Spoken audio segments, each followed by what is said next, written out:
All rise. Judge Vanderbeek Court is now in session. Judge, this is case number JVB 1017, Allen case. Judge, both parties have been sworn. Thank you. You all may be seated. Okay, Mrs. Allen or Miss Allen? It's Mrs. still. Mrs. Okay. You brought this case before the court. What's going on? Well, my husband and I have been separated for 5 months. Okay. And now I have filed for divorce. He has started seeing someone else, and I would like back pay for our son. He is 12 years old. Okay. Do you want back pay because he's seeing someone else? Well, because he is supporting somebody else. He's no longer in our home.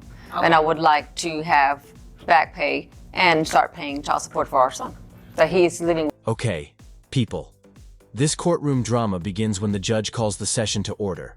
Mrs. Allen then presents her case, explaining that she and her husband have been separated for 5 months and that she is now filing for divorce.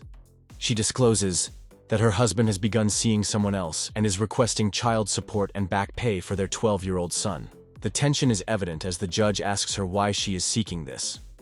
She explains that she is seeking support because her husband is no longer providing for their household. This case is about more than just money.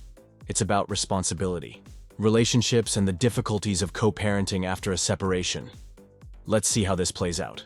You want back pay for the child, right? Not necessarily because he's moved on. Yes. Okay.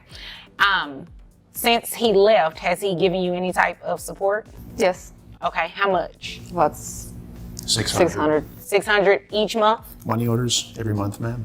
Okay. Money orders? Okay, good. And it looks like you turned those in to me. Okay. So you want child support and back pay? Yes. Okay. And what do you have to say about that? I don't think I need to give back pay. It's like we just had mentioned. I've been giving her $600 every month in money orders. Plus I take care of the insurance. Okay. And how much is the insurance exactly? Insurance is $109. Okay. And I like that you came prepared with your notes and stuff. You don't see too many people come to court with their documents, so that's good. So about this significant other, do you believe that that's the reason you're being brought to court now? Yes, completely. Okay. Is there a story behind that? Like, did they have an argument, a disagreement? Well, they don't like each other. I mean, obviously. Well, thing is that she's a yoga instructor. Okay. And she works, she does her yoga.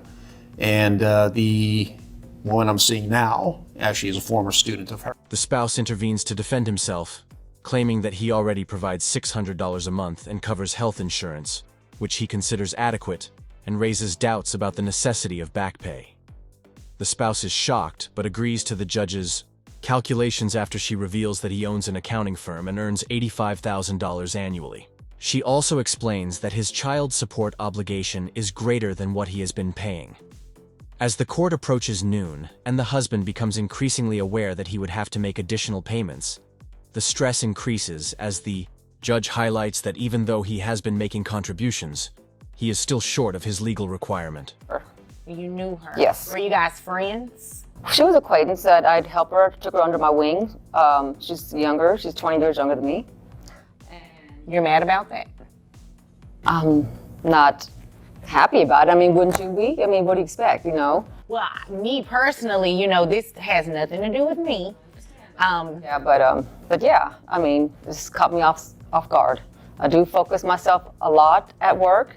He's upset, I'm hardly focusing on him, so I guess that's why he's decided to find somebody else. She's focused on her work and not on me and her son. That's the reason why we're having issues now. Okay. And that's the reason, obviously, why you guys are split and you're with someone else. Yes, ma'am. Okay. Based on your financial documents that you provided, it looks like you own an accounting firm. You make about $85,000 a year? Correct. Okay. And health insurance, you said, who covers that? I do. How much is that? $109 a month. Okay.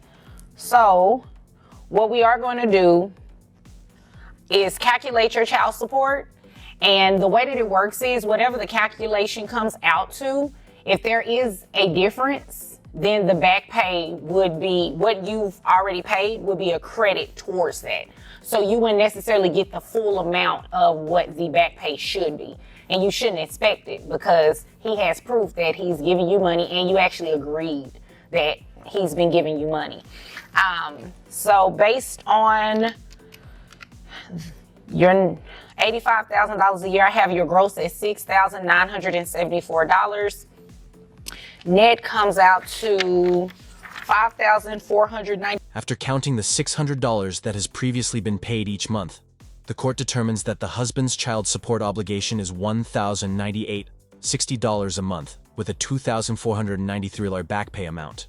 She also notes that he will have to pay an extra $150 per month in interest until the back pay is settled. Despite his obvious frustration, the husband accepts the decision. This section provides the resolution and main takeaway, giving viewers a clear grasp of the judge's ruling and the financial reality of child support. The judge's closing remarks emphasize the significance of fulfilling legal duties, even when personal connections are damaged. That you care for the child, and that's for the child only, correct? Yes, ma'am. Okay, I gave you credit for that. So that brings your child support obligation, well, not the full amount, but it's $1,098.60. Okay? $1,098.60. And when you multiply that by 5 months, back pay comes out to $5,493, giving you credit for what you've paid. You said $600? Yes. Okay, so $600 times 5 for the past 5 months would be $3,000. That's what you get a credit for. So when you apply the credit to the $5,493, it comes out to $2,493 that's remaining for back pay. So the way that we kind of make sure you pay that over time, you want to cover the interest. Let's now examine it from a legal standpoint. The lawyer explains that child support is determined by income, and any informal payments are credited toward the total obligation. In this case, the husband's $600 monthly payments were factored into the back pay calculation, lowering the amount he owed. This case highlights the complexities of child support and back pay, particularly when one parent has been making informal contributions. A call to action at the end of the film invites viewers to subscribe for further information and share their tales. This example serves as a potent reminder of how crucial it is to comprehend legal requirements and look for formal agreements in order to prevent disagreements. About $149 would be interest if you do like 6% interest every month, which is what the state is entitled to. So about $150 a month would cover the interest, and you would add that to the monthly child support obligation. So that will make your full monthly child support obligation of $1,248. Okay. But And once that $2,493 is paid in full, the amount will go back down to the $1,098.60. But why do I need to pay back pay? I mean, I've been giving her money. I think the 600 was sufficient. Well, technically, it is good that you did give her money, but your child support obligation based on what you make comes out to about $400 more than that. So you were short. Had you been giving her $1,000 a month, it would have probably covered it minus maybe $100 or something like that. But yeah, that's the reason why you have back pay owed. But you did get a credit for the $600 that you did give her for the past 5 months. Okay. Do y'all have any other questions? Anything else we need to discuss here today? Okay. Well, if there's nothing further, you all are dismissed. You're welcome.